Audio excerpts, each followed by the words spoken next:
Imaginez un système où l'argent n'existe pas vraiment, mais où chaque billet, chaque crédit, chaque euro repose sur une dette contractée quelque part. Ce système, c'est le nôtre, un système qu'on appelle argent-dette. Et si je vous disais qu'il fonctionne exactement comme une bombe à retardement, qu'il peut durer longtemps, silencieusement, mais qu'un jour, l'explosion devient inévitable. Chaque euro, chaque dollar en circulation est créé à partir d'un crédit. Quand une banque prête, elle ne puise pas dans les réserves d'or.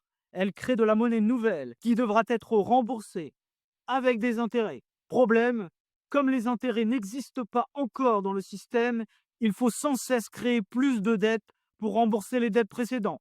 C'est un mécanisme qui ressemble à un schéma pyramidal. Il faut toujours plus de nouveaux entrants pour soutenir ceux du dessus. Tant que la croissance économique suit, tout va bien. On peut refinancer, rouler la dette, repousser l'échéance. Mais le jour où la croissance ralentit, ou pire, s'arrête, le système devient instable. Et c'est là que ça explose, soit par une crise financière brutale, soit par la pression monétaire massive pour tenir. Et dans les deux cas, c'est la monnaie qui perd sa valeur. Dit autrement, chaque billet en circulation vaut un peu moins à chaque fois qu'on appuie sur la planche à billets. Regarde bien où nous sommes en 2025. La dette mondiale frôle les 338 000 milliards de dollars, soit plus de 2,3 fois le PIB mondial. Jamais dans l'histoire on n'avait atteint un tel niveau. La dette privée, ménages, entreprises, explose. La dette publique dépasse déjà les 100 000 milliards. Et tout ça dans un contexte de ralentissement économique, d'inflation persistante et de banques centrales contraintes de baisser à nouveau leurs taux. Vous voyez le problème? On n'éteint pas l'incendie, on rajoute de l'essence. Ce système peut encore durer des années, mais la logique est implacable. Plus de dettes, plus d'impression monétaire, plus d'inflation, et à la fin, une monnaie qui se dévalue. Dans ce scénario, ceux qui détiennent uniquement la monnaie papier voient leur épargne fondre. À l'inverse, ceux qui se positionnent sur des actifs tangibles, comme l'or, l'argent et certaines actions, disposent d'un véritable bouclier. Il y a un point que peu de gens réalisent.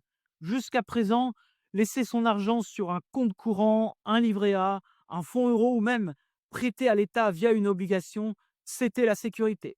Mais désormais, c'est exactement l'inverse. Ces supports reposent directement sur la solidité du système monétaire et sur la promesse que la monnaie gardera sa valeur.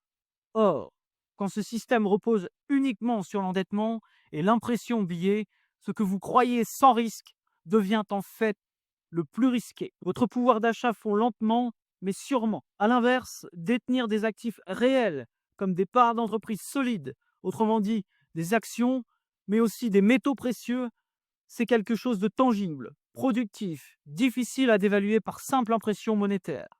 C'est moins intuitif, mais dans ce contexte, c'est là que se trouve non seulement la vraie protection, mais aussi la vraie performance. Alors, comment se protéger, surtout comment transformer cette catastrophe prévisible en source de profit? C'est exactement pour répondre à ces questions que j'ai préparé des rapports clairs, précis et concrets sur les différentes façons d'investir votre argent. Le seul but étant de transformer cette bombe à retardement en source de profit. Le lien est en description. L'argent d'aide peut sembler abstrait, mais il touche directement votre épargne, vos investissements, votre avenir financier.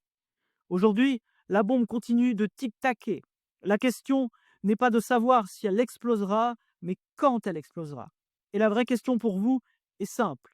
Serez-vous du côté de ceux qui subiront ou de ceux qui auront non seulement pris leurs précautions, mais aussi saisi des opportunités d'enrichissement? À très bientôt.